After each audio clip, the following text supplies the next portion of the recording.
खबर शामिल करते हैं। महर लियाकत की रिपोर्ट के मुताबिक वज़ीर आला खैबर पख्तूनख्वा अली अमीन गंडापुर ने सूबे में अमन व अमान की सूरत हाल पर हुकूमती और अपोजिशन मेंबरान का मुश्तरका इजलास बुला लिया। इजलास में वज़ीर आला अली अमीन गंडापुर ने कहा है कि वफाकी हुकूमत ने PTM को कलअदम तंजीम करार दिया तो यहाँ हालात कशीदा हो गए।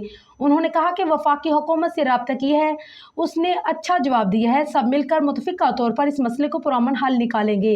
वफाकी वज़ीर दाखिला मोहसिन नकवी आज पेशावर पहुँचकर वज़ीर आला हाउस में मुनक़दा इजलास में शरीक होंगे। खैबर पख्तूनख्वा असम्बली ने ज़िला खैबर में अमन व अमान के मामले पर भी खसूसी कमेटी कायम कर दी। खसूसी कमेटी की तहरीक सूबाई वज़ीर कुन आफ्ताब आलम ने पेश की। कमेटी में हुकूमत और अपोजिशन दोनों के अरकान शामिल होंगे, जबकि कमेटी का पहला इजलास आज असम्बली सेक्रेटेरिएट में होगा।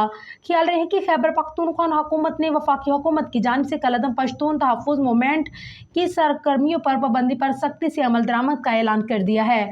वज़ीर आला खैबर पख्तूनख्वा के तर्जुमान बैरिस्टर सैफ ने कहा है कि PTM आइन पाकिस्तान और रियासत पाकिस्तान मुखालफ सरगर्मी में मुलविस है, उन्हें किसी जलसे जुलूस और सरगर्मी की इजाज़त नहीं दे सकते।